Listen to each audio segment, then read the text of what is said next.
शन्नो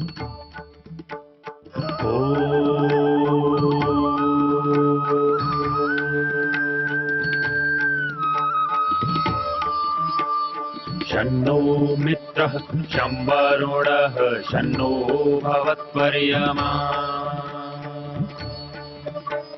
शन्न इन्द्रो बृहस्पतिः शन्नो विष्णुरुक्रमः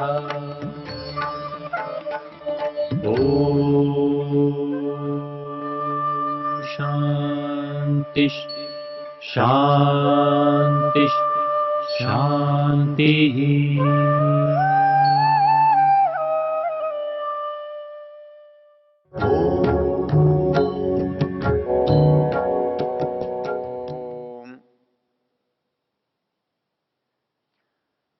यजुर्वेद के 31वें अध्याय का जो 7वां मंत्र है वो मंत्र है तस्माद् यज्ञात् सर्वहुतः ऋचः सामानि जज्जिनि छंदांसि जज्जिनि तस्मात् यजुस्तस्माद् अजायत। हमने पीछे के मंत्रों में देखा जो सृष्टि की रचना की बात की जा रही थी वो पदार्थों के रचना की जा रही थी, वो प्राणियों की रचना की जा रही थी। प्राणियों की रचना तक परमेश्वर को ज्ञान देने की आवश्यकता नहीं थी। उसने जो ज्ञान दिया, जो पशुओं में पक्षियों में जो बात है, उनके बढ़ने घटने, उनके सुखी दुखी होने, उनकी जन्म मृत्यु, उनका स्वभाव, उनका भोजन, वो सब सहज है, प्राकृतिक है, स्वाभाविक है। और उनके स्वाभाविक ज्ञान से उनके जीवन का पूरा काम चल जाता है। किंतु इस संसार में जिसके पास उत्कृष्ट बुद्धि है, जिसे हम मनुष्य कहते हैं, उस मनुष्य का काम स्वाभाविक ज्ञान से नहीं चलता।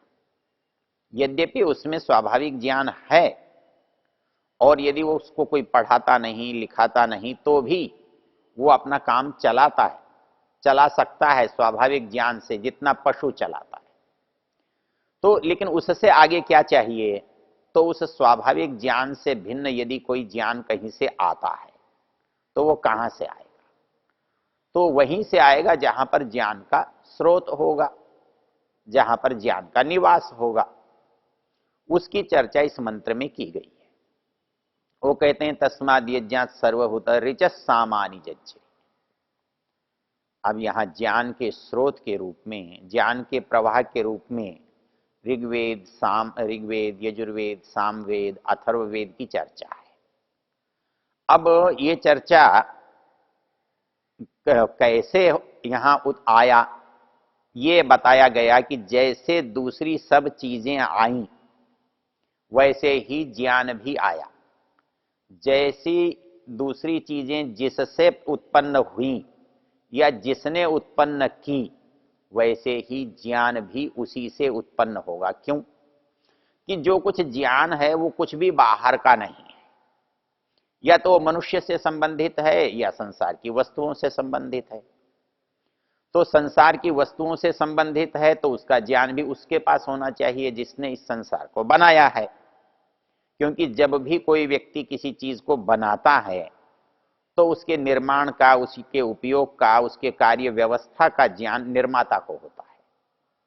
हम बाहर बाजार से कोई वस्तु लेकर आते हैं, जब वस्तु हमारे हाथ में आती है, जब तक उसकी प्रक्रिया हमको पता नहीं होती तब हम विचलित होते हैं, या तो वस्तु टूट जाती है या बिगड़ जाती है या काम में ही नहीं आ सकती। लेकिन जब वस्तु हमारे पास है और उसके काम करने की विधि, प्रकार, शैली हमें पता है तो वस्तु हमारे लिए उपयोगी हो जाती है। तो वैसे ही ये संसार है। ये संसार यदि वस्तु है और इसकी किसी ने रचना की है तो इसके दो बातें होनी चाहिए। वो दो बातें क्या होनी चाहिए? कि इसका उपयोग के योग्यता होनी चाहिए और इसके उपयोग का कोई ज्ञान भी हमें मिलना चाहिए। तो उपयोग की योग्यता और उपयोग का ज्ञान, उपयोग की योग्यता वस्तु में होती है लेकिन उपयोग का ज्ञान तो किसी को देना पड़ता है। एक कारखाने वाला आपको स्कूटर बना के देता है, कार बना के देता है, कोई बड़ा उपकरण बना के देता है, आप उस उपकरण को लेते हैं तो आपको उसके उपयोग करने का भी तो वो ज्ञान देता है। तो वैसे ही जिसको ये संसार दिया है, जिसके लिए ये संसार है, निश्चित रूप से ज्ञान भी उसी के लिए है। ज्ञान पशुओं के लिए नहीं है। संसार पशुओं के लिए दिया है, फिर ज्ञान उसके लिए क्यों नहीं है? कि उनको जितने ज्ञान की आवश्यकता है उतना ज्ञान वो जन्म से लेकर पैदा होते हैं।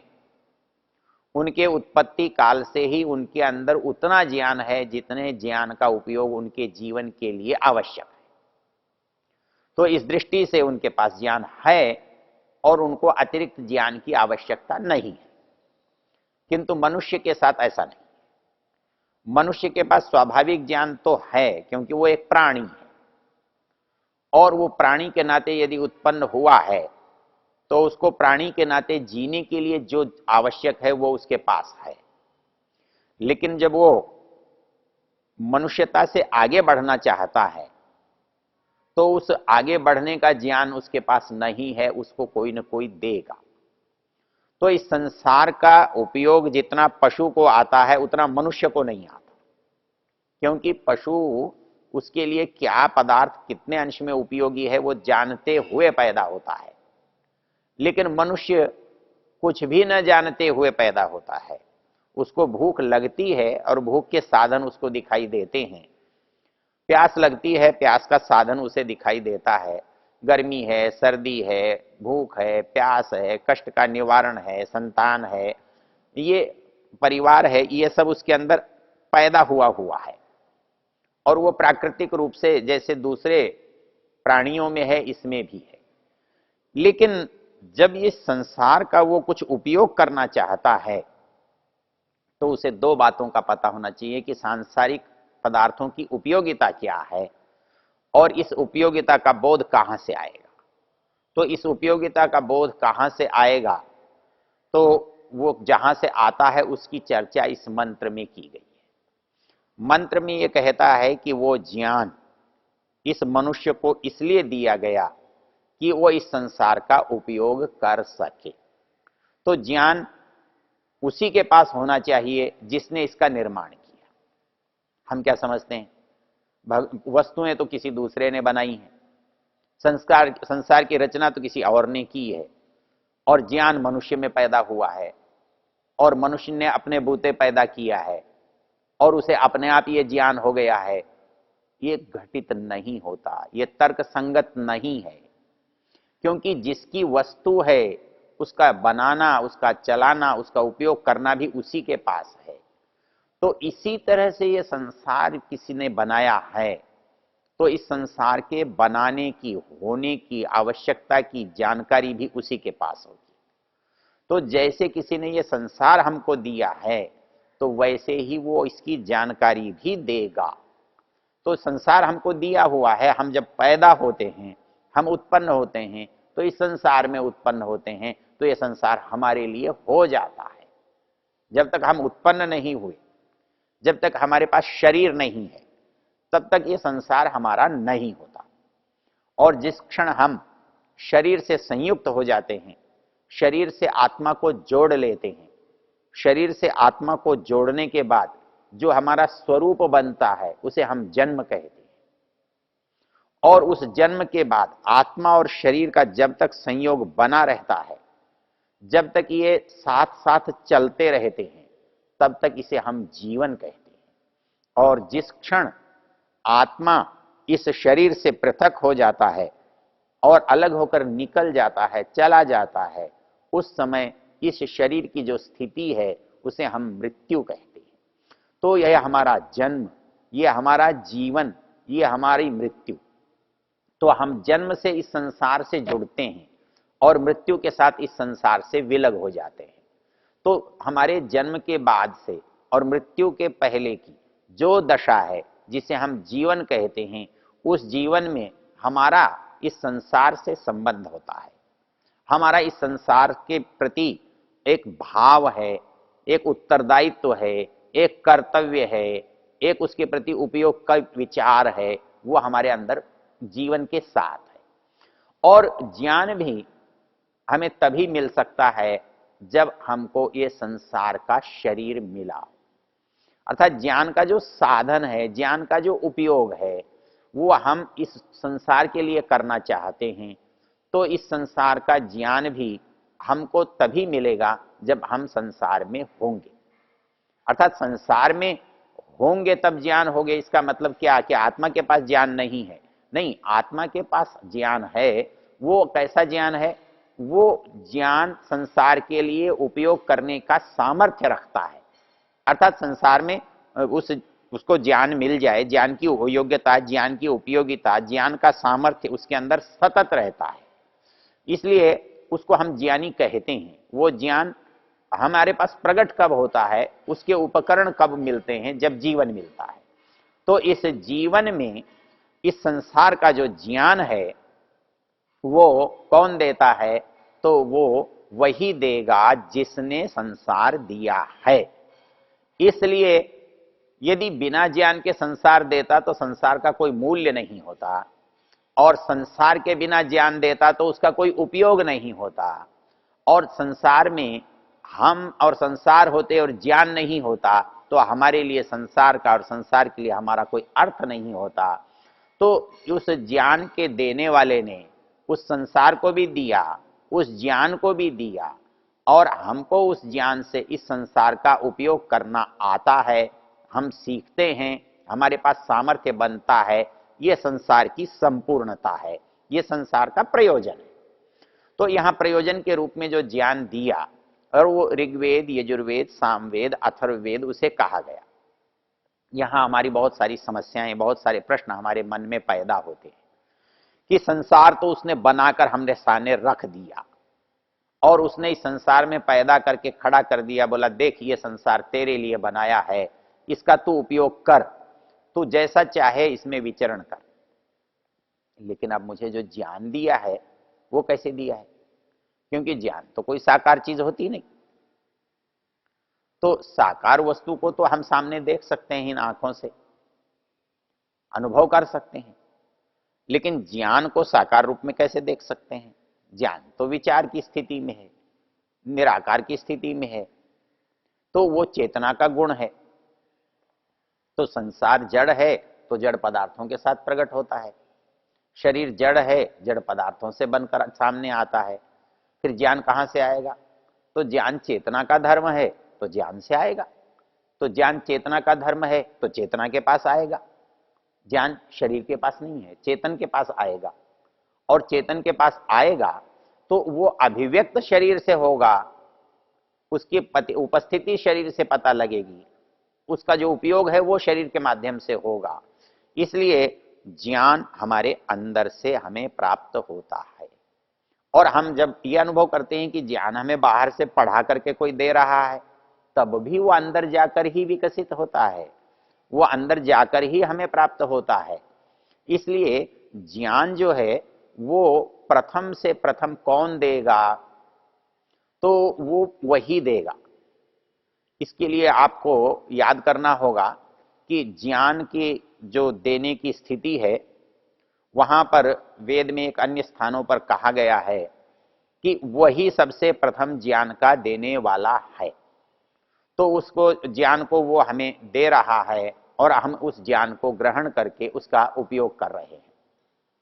हमारे मन में एक बात आती है कि हम तो बोलते हैं तब कोई हमको दे रहा है, हम सुनते हैं तब हमें मिल रहा है, तो कोई देने वाला ऐसा होना चाहिए जो बोले, तब हम सुनने वाले उसे सुन सकते हैं। तो ये बात जब हमारे मन में आती है तो संदेह पैदा होता है कि फिर ज्ञान हमें किस तरह से मिला होगा। यहां इतनी ही बात ध्यान देने की है कि ज्ञान हम कान से सुनते हैं लेकिन कान में ज्ञान नहीं रहता। हम ज्ञान आंखों से देखकर प्राप्त करते हैं लेकिन ज्ञान का उपयोग आंख नहीं करती, वो उसको ले लेती है। उसके द्वारा वो चला जाता है। तो कहाँ जाता है? तो आंख से जान जाए या कान से जाए या किसी और इंद्रिय से जाए, वो जाएगा कहाँ? हमारे मन, बुद्धि और आत्मा में। अर्थात ज्ञान का जो स्थान है वो आत्मा है। तो आत्मा ज्ञान का स्थान है, तो ज्ञान को देने वाला भी कोई कहीं यदि ज्ञान देगा तो आत्मा में देगा, और ज्ञान पाने वाला भी है तो उसे आत्मा में पाएगा। यदि मनुष्य ज्ञान देगा और मनुष्य को ज्ञान मिलेगा, तो क्योंकि दो शरीर एक से दूसरे में ज्ञान का संक्रमण कर रहे हैं, इसलिए शरीर के साधन काम में आएंगे। अर्थात एक व्यक्ति जो शरीरधारी है वो जब ज्ञान देगा, तो शरीरधारी ज्ञान देगा तो शरीरधारी को देगा, और शरीरधारी को देगा तो जैसे ज्ञान के लिए देने के लिए शरीर के अवयव, शरीर के अंग, शरीर के साधन काम में आते हैं, वैसे ही इस ज्ञान को ग्रहण करने के लिए भी शरीर के अंग, शरीर के साधन काम में आएंगे। तो जैसे किसी ने ज्ञान दिया तो मुख से उच्चारण किया, शब्दों का उपयोग किया, ध्वनि हुई, और वो ज्ञान आगे संक्रमित हुआ, वो संकेत वहां तक पहुंचते हैं। और जब जिसके पास ज्ञान देना है, जिसको ज्ञान पाना है, उसके पास भी इस ऐसे उपकरण परमेश्वर ने, प्रकृति ने दिए हैं जिनसे वो उस ज्ञान को ग्रहण कर सकता है। और वो इस कानों के द्वारा उन ज्ञान को ग्रहण करके, आंखों के द्वारा देख करके उस ज्ञान को ग्रहण करके वो अपने अंदर रखता है। तो ज्ञान प्राप्त करने वाला और ज्ञान को देने वाला, इन दोनों की परिस्थितियों पर ज्ञान कैसे मिलेगा ये निर्भर करता है। जब चेतन ज्ञान देगा और चेतन को देगा तो देने का प्रकार अलग होगा, क्योंकि चेतन और चेतन के बीच में शरीर जैसी भौतिक साधनों की न आवश्यकता है न उपस्थिति है। तो इसलिए चेतन से चेतन का जो ज्ञान है वो जब प्रकट होता है या वो प्राप्त होता है, तब हमारे पास बाह्य उपकरणों की आवश्यकता नहीं होती। लेकिन जब बाहरी व्यक्ति हमें ज्ञान देता है और बाहरी व्यक्ति से कोई व्यक्ति ज्ञान प्राप्त करता है, तब उसे वैसे ही उपकरणों की आवश्यकता होती है जैसे उपकरण देने वाले के पास है। तो इसलिए जब संसार के प्रारंभ में ज्ञान दिया है तो उस समय ज्ञान देने वाले के पास भी भौतिक उपकरण नहीं थे, और बिना भौतिक उपकरणों के ज्ञान दे रहा है तो वो चेतन मात्र है। और वो चेतन मात्र जब ज्ञान दे रहा है तो उसके पास आंख, नाक, कान आदि भौतिक साधनों की न उपस्थिति है न आवश्यकता है, क्योंकि चेतन का चेतन से संबंध होने से ज्ञान का संक्रमण बिना इन साधनों के, बिना इन इंद्रियों के सहज स्वाभाविक है। तो इस दृष्टि से जब हम विचार करते हैं तो हमारी बात एक समझ में आ जाती है कि जब हम ये कहते हैं कि उसने ज्ञान कैसे दिया होगा, तो हमारी कल्पना होती है कि वो भी मुख वाला होगा, हाँ, वो भी हाथ पैरों वाला होगा, वो भी आंख, नाक, कान वाला होगा, तब वो हम आंख, नाक, कान वाले से बात कर सकेगा और वो हमें ज्ञान दे सकेगा। लेकिन हम ये भूल जाते हैं कि वहां साकार साकार को ज्ञान नहीं दे रहा है, बल्कि निराकार निराकार को ज्ञान दे रहा है। जब निराकार निराकार को ज्ञान देगा तो इन साधनों की आवश्यकता नहीं होगी। तो प्रारंभ में जो ज्ञान परमेश्वर ने दिया उसकी इस मंत्र में चर्चा है, और वह ज्ञान मनुष्य को मिला। ओ